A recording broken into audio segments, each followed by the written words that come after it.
Renault used to be the king of the people carriers, and now they come back with another version of the Scenic. But I wonder, is it as good as the name that started it all, the Espace?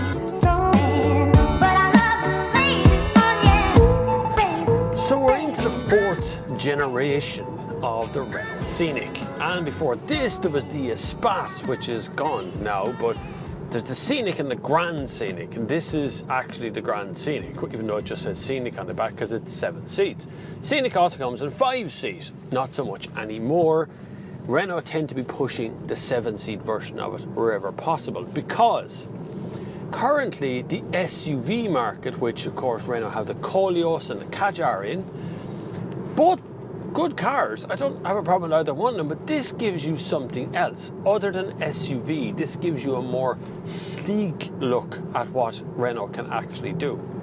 Now, I was genuinely surprised by this car particularly, because I've spent the last few weeks driving SUV and BSUV and hearing about this segment that's in there as well, where you have a 5-door hatchback that is where Renault Capture actually started that whole segment off, and there's a Capture passing us by right now.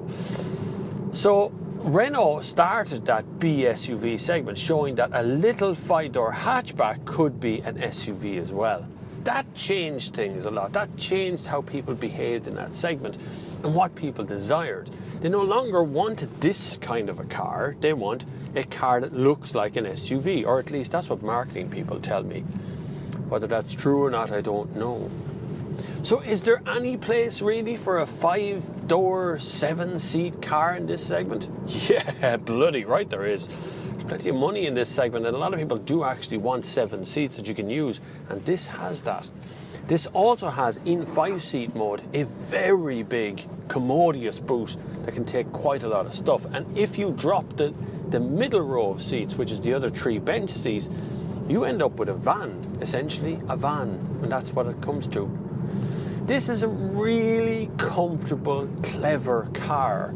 It's probably the cleverest car that Renault actually make, and from the outside it's very sleek looking. This blue is a better colour than that kind of burnt orange I've seen it in as well. The 20-inch alloys, they do upset the handling a little bit, and the petrols are quite thirsty. But this is the diesel, and I think it's 120, 130 horsepower, somewhere in that region.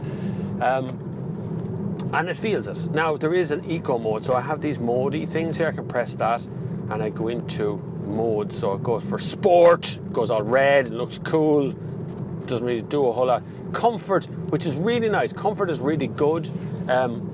Comfort gives you the most amount of power. Make sure the air conditioning's on full for you. You know, it turns on everything and keeps you nice and comfy and cozy inside the car.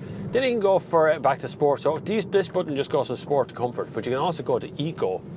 And eco, when I press it there, makes everything go green and gives you this little band on the dashboard that stops you trying to rev it too high to get where you want to go, and changes gear and all that sort of thing. You know, the usual sort of deaden the throttle response stuff. Neutral, I don't know the difference between neutral and comfort other than the colour difference on the dashboard. It goes kind of white.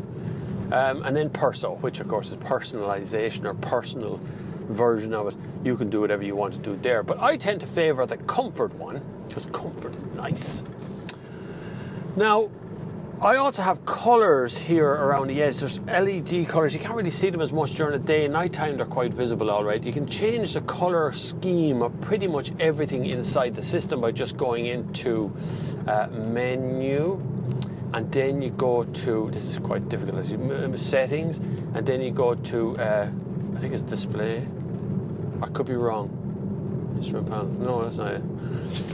I've already lost this. I knew where everything was a minute ago. Now I don't know where anything is anymore. Vehicle. It's in vehicle. Yeah. Now I remember. I'm okay. I'm in vehicle. This is the problem with touchscreens. You can basically put anything you want in a touchscreen, and everyone just lets you off that way. Ambient lighting. And then you have all these colours here. See, you can do all that. You can go purple. You can go gold. You can go red. You can go green. And the intensity of each one. The problem is, of course, when you change the system here, so when I press this to go into Eco or Sport, it forgets what I wanted as ambient lighting and just goes with whatever Renault has set. But that's okay, I can live with that. Now, some of the other features that really good is the touchscreen. It actually is a good touchscreen. It's not a glass screen, it's kind of an anti-fingerprint screen, which I quite like because you can't see any fingerprints on it. But one problem is Apple CarPlay. It is on this, so is Android Auto and MirrorLink. They're both on it as well.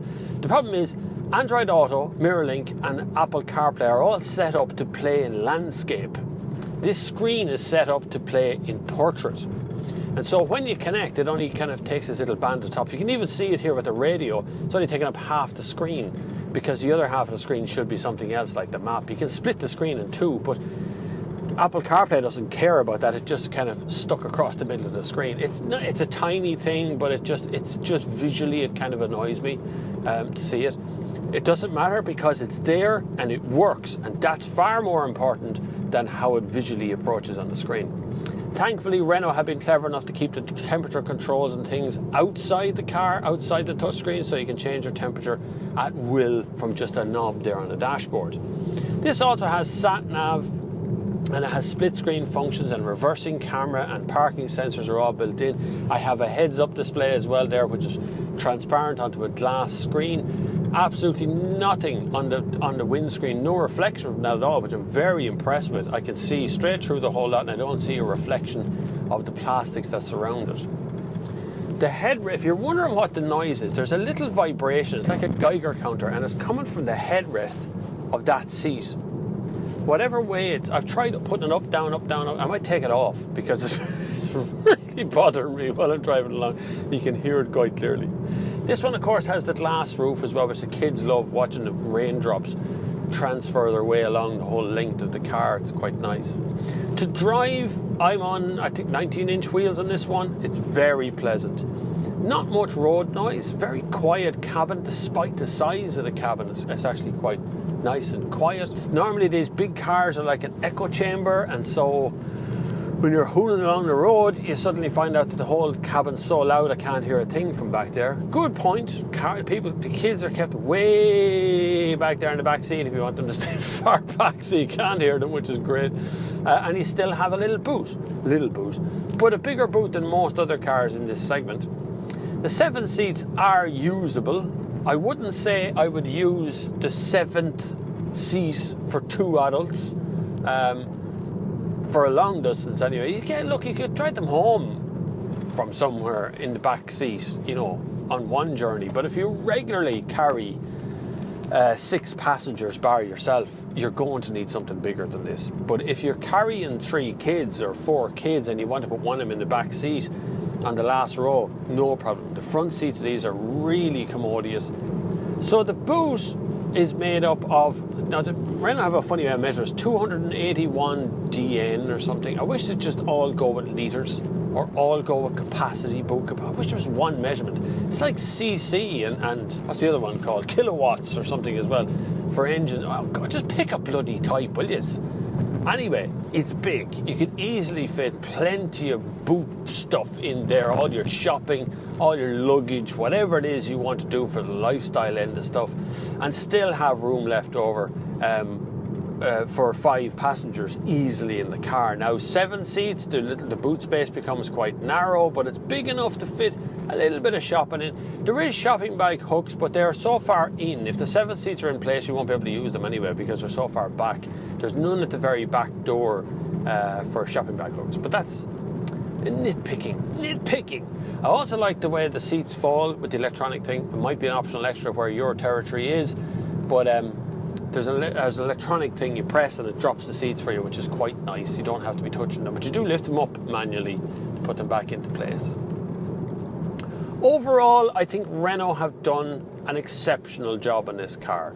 It's a car that my family like, my kids love it, they love the kind of curviness of the whole thing, they like being in it, they like the seating position, and they like the visibility of the back seat. And that's probably, if they're happy, then the driver's usually happy, It's cool enough from the outside that you get a little bit of kudos with it as well. I'm not saying it's, you're not driving a sports car or anything, but at least it's not a box driving around the place. It looks very sleek and stylish.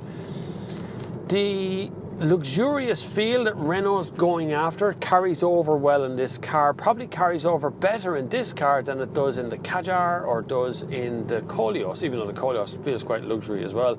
This carries it off better because it's in a nicer outfit on the outside, you know, the kind of suit it's wearing looks better in that respect. I would be a fan of this, and I would recommend anyone who's got a decent sized family, 2 kids or above, to have a look at something like this, because there's better deals on this than there would be on anything SUV style, as SUV is the desirable one at the moment, whereas this kind of mini MPV or MPV type car won't have that same sort of premium on it. You've been very good to watch this far. I'm delighted that you're actually here. You can follow me on Instagram, at Bob Flavin. You'll find me on Instagram. It's growing very fast at the moment because I'm trying to work hard at the Instagram thing. You can also hit me up on Patreon if you want to support this channel on a regular basis. But if you'd rather do a once-off payment, which is quite nice, I have a few, thank you very much, Colin and the other lads who put in by PayPal. PayPal have a new system where you can just go to paypal.com/Bob Flavin and submit your money there. Rather than me giving you an email address, just go to that link and it's in the description below, which is quite nice. Thanks, that's a good idea, Patreon. I really do. I really like that. Because that makes life an awful lot easier when I'm trying to give out the address. Or you can, if you want to do it the old-fashioned way, you can go to paypal.com and give money to bobflav@thenextgear.com, which is my email address. You can also follow me on Twitter, should you want to do such tweeting things. I don't respect Twitter like I used to anymore, not as good as it was. And Facebook is a vile hole in the ground that should never ever see the light of day, so I don't use Facebook. I do have an account. You can ask for friend thing, but I probably won't get around to it for months because I don't really go to Facebook anymore. I think it's like such a place of horrid people, all just being in an echo chamber shouting about Islam and stuff. It's just ridiculous what's going on there. So I just stay away from it now. It's much safer. So follow me on Instagram. It's much better place to be. But until the next time, I will see you on the far side.